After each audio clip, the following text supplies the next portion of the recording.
So Craig, it's a pleasure to have you and to speak to you at Next World Forum. I do want to open with a different question than what I would normally do. I'm not going to shock you or anything, but I was chatting to Ralf a little bit earlier today, and he told me to specifically ask this question. He's like, how many times did SK Gaming beat Team 3D? I think we gotta go to Wikipedia for this one. I'd say 51-49% of the time. Going back in the days, the old SK Gaming Team 3D rivalry was a hot one. It even goes even earlier to the universe of NIP and X3. I won't take everyone deep in the annals of Counter-Strike history, but it was a great rivalry. I think both of our organizations really represented the best of the regional talent. And certainly for me, where I got my taste of the community, grew up through the community, and really got to know Ralf and build the friendship that ultimately brought my journey into ESL. So it's a good one. It holds a special place in our hearts. Maybe they were 51-49, but I might even argue the other way for us. I might have to ask Ralf just to clarify that, get two sources on the information. We just got to check Wikipedia. It exists somewhere on the internet, I'm sure. Someone's got to do the history. Maybe that's the follow-up for an intern. So what I really want to talk to you about while we're here is to discuss the overall esports ecosystem. I think there's a lot of chatter, the terms esports winter, the esports slump, which is one of the topics which is being discussed at Next World Forum. But how would you describe the market right now in esports? Yeah, I mean, look, I think it's a great conversation, right? I think all esports has had an interesting history, right? I'm sure Ralf took us back through the history books, but I think when you reflect on what's happened over the last 7 to 10 years, has been this period of a lot of excitement, this period of big investment that came in with different expectations, and that's true whether that's originated through the Twitch acquisition by Amazon for $970 million. I think that was accelerated in part through franchise leagues that came out and with franchise fees. I think that's been accelerated by the investments that publishers have made. And then ultimately the rounds of funding and venture funding that sort of poured into different aspects of the ecosystem, whether that's teams or platforms or organizers. There's growth that was happening, there's excitement around it, and then with those investments has come expectations. When I reflect on, let's say, the state of the industry now, I think for those of us that had been in it for a while, perhaps looked at some of those investments in programs and didn't necessarily read the tea leaves the same way, and were skeptical perhaps of the investment theses that had gone into it. And I think when you look at now where we're at, I think it's this period of measurement and expectations, right? Where different investors have come in and said, okay, our thesis said this, how has it performed and where are we at? And I think that's the period of what we're in right now, which is measurement. And I think the result of that is a fewfold. One, I think the expectations, have in some cases have fallen short because of just ideas didn't work out for whatever reason, and I think that's driving then some of the consolidation that's happening. I think there's also been an increase in education through experience and exposure into the sector, where now there's a big greater understanding of what really is esports. Every game is not an esport. Games that drive massive participation, massive viewership, filling arenas, have the potential to be an esport. There are lots of great competitive games out there, but there's a difference of that top notch. And the same way when you look at sports, and I'll give an American analogy, I apologize, but you have the NFL and you have the NBA, and you've got other big leagues, but there's even between then there starts to be fall-offs, right, to MLB or NHL, and then a fall-off to perhaps things like UFC and Formula One, and then perhaps a fall-off, right, to things like professional lacrosse or professional bull riding. Doesn't mean that those other sports aren't a sport, but they don't deliver the business and the audience in the same way that the NFL does. And I think that's some of the education that's happened now across publishers, across teams, across investors, to start to create a clearer understanding of where the audience is and how you build a business model around that. And I think that's a good thing ultimately going forward. Certainly that's driving consolidation. I think you've seen that specifically across the team sector. Even actually with ESL and FACEIT, right? It's brought us together through it. I'm sure we'll come to that.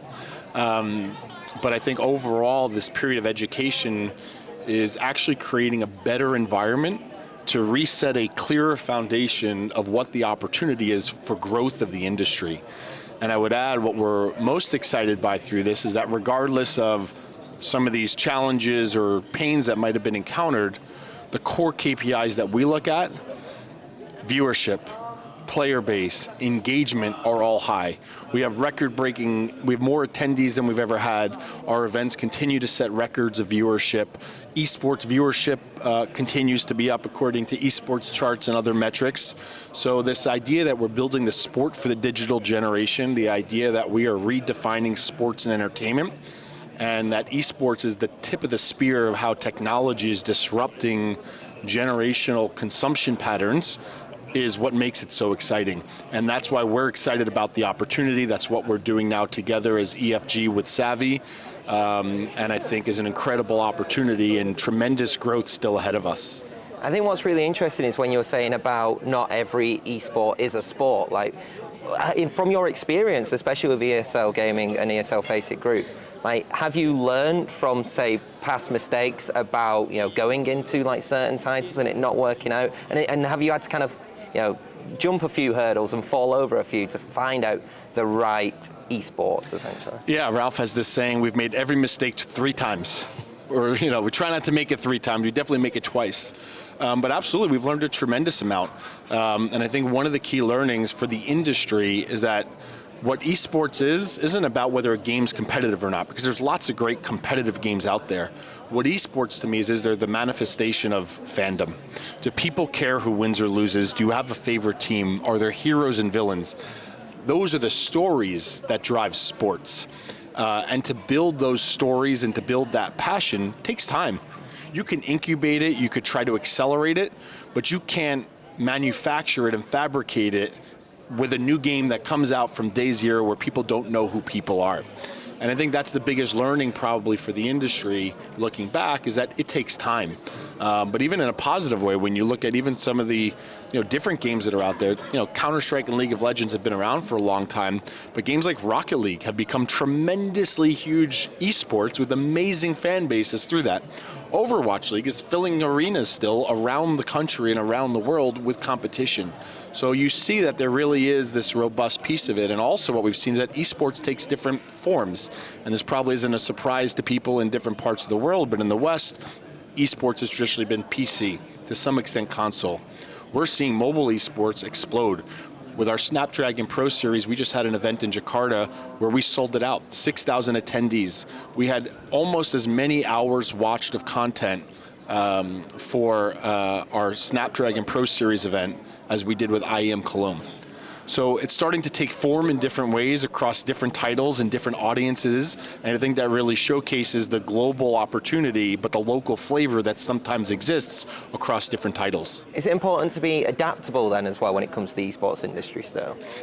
Agility is hugely important, right? You see the power of community and the democratization of content, and a new game comes out, free to play, you download it, the player base jumps, people start streaming on Twitch and YouTube, there's huge audiences, and you need to be adaptable to be able to connect with those audiences and to create opportunities for engagement on top of that.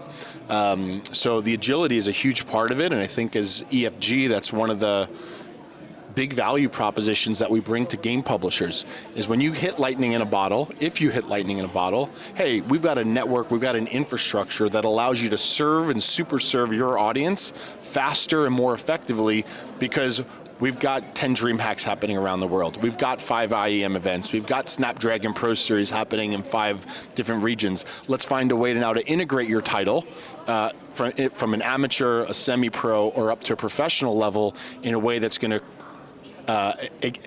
enable that audience and those sorts of fandom. So with ESL FACEIT Group as a big conglomerate within esports, and particularly within developing esports ecosystems as well, given your stake in the actual esports industry, is there an extra duty of care when it comes to looking after players and looking after teams and organizations?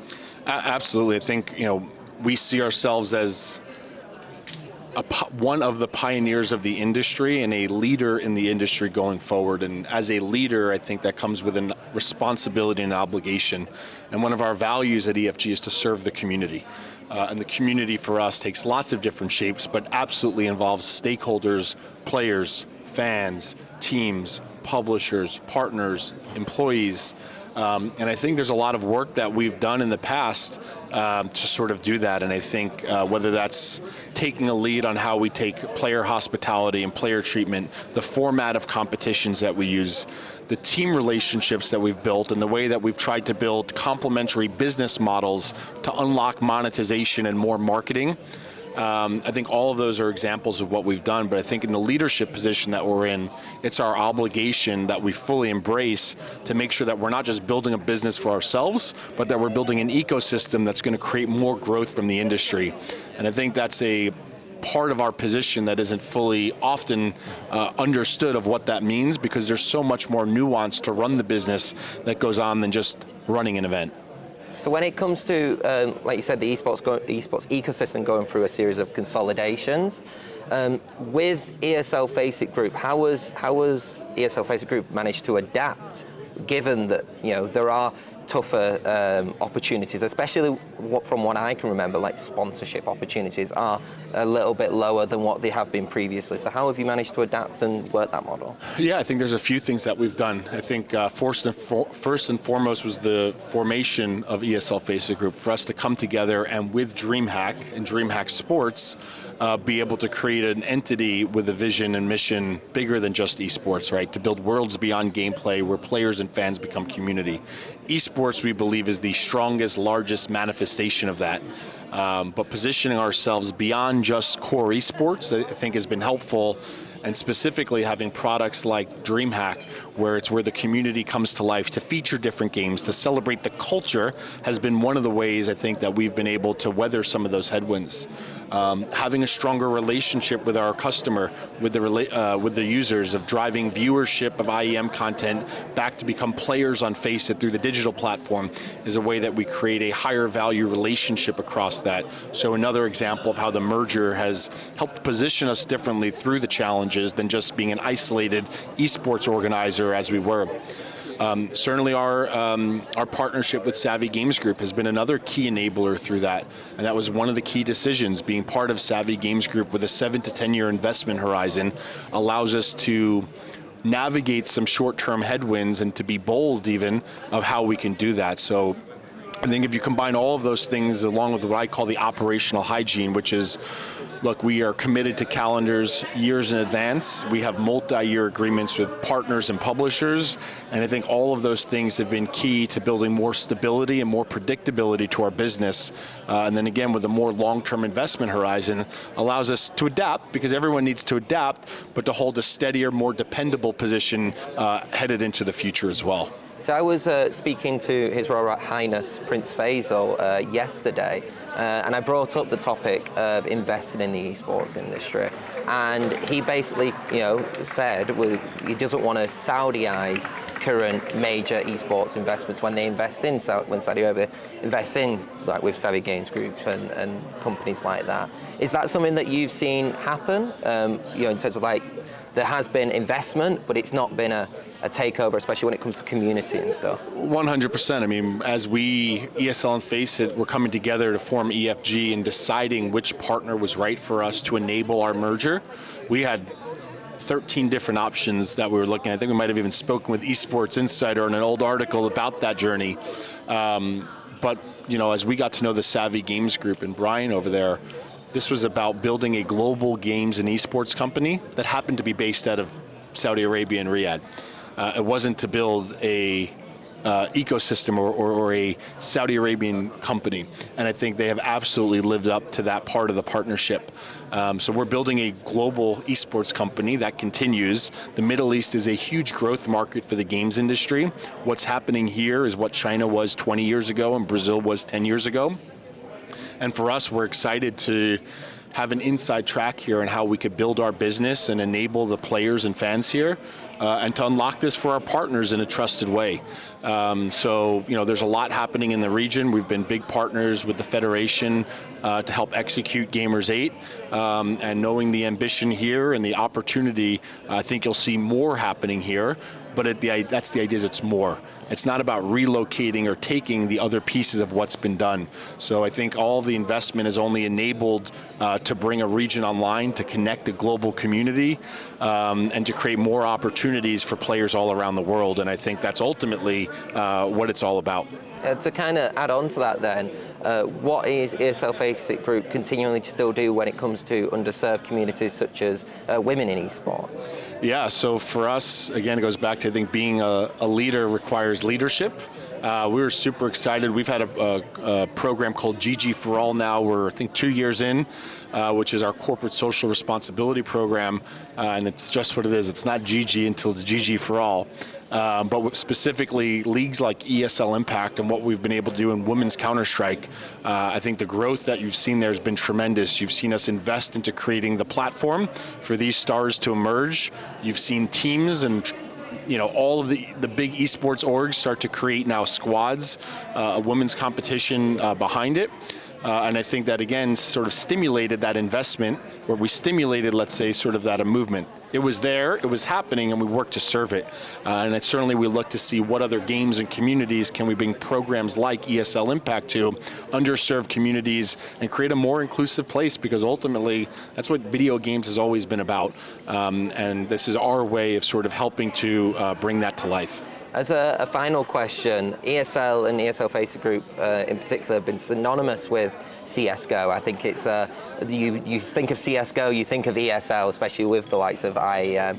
Now we're moving from CSGO, we're getting rid of the Go and moving to 2. So how big of an impact do you think it will be, this transition from CSGO to CS2 will be, both from a community aspect, but also from an operational aspect? Will there be things that will be changing in the future? I'm incredibly excited for the next version of Counter-Strike to come out, right? It's where I've cut my teeth. I've been playing the game and part of the community, of that community, since, let's say, the late 90s, early 2000s. So the game holds a special place in my heart in particular, and as well as the legacy and heritage of the company. And I think I'm so excited because I think Valve's proven to be such a great developer in their ability to listen to feedback, to filter feedback, and to create great games. And very, very rarely, none to my recollection, can I think of a new version of a game that's come out when the player base of the prior version was at an all-time high. And I think what that means for the community is more opportunity and more growth. So to have what I believe will be another great addition to an amazing franchise come out at the time when more people are interested in playing and watching and participating in the game is simply an incredible opportunity. We remain committed to the products that we have, things like ESL Pro Tour, the digital platform and experience on FACEIT. We're working all of those to adapt it. We're working with players and teams and partners as well to make sure the transition is seamless. But I think what it means for us in some ways is business as usual, but also represents an opportunity for audience growth, which ultimately, again, is an enabler into the entire ecosystem. Perfect. So we're here at Next World Forum, so I have to do a next kind of related question. So what do you think is going to be the next biggest development in esports? I think the next biggest development is one that's a little bit underway, and I think a little bit the opportunity that's come out of some of the headwinds that we spoke to earlier, which is the next big development is going to be what I call stakeholder alignment. For us to move the industry forward, what we all need to figure out is how all of the respective stakeholders who add value participate and partner in a way that drives it forward. And I could say from an EFG perspective, we're having the most substantive conversations that we've ever had with great games and great publishers, with teams and others, of saying, how do we build the business? How do we leverage everyone's collective assets to create more opportunities for players and fans that grows the pie? Reflecting back 5 years or 10 years ago, there was a lot of what I would characterize as infighting. People were fighting over territory. And I think now there's a clearer understanding, a lane for everyone that's allowing us to move forward. And I think that's what's next for the industry, is a period of alignment. And with that is undoubtedly going to come a period of growth. Perfect. Thanks a lot, Craig. I appreciate you taking the time for speaking. Thank you.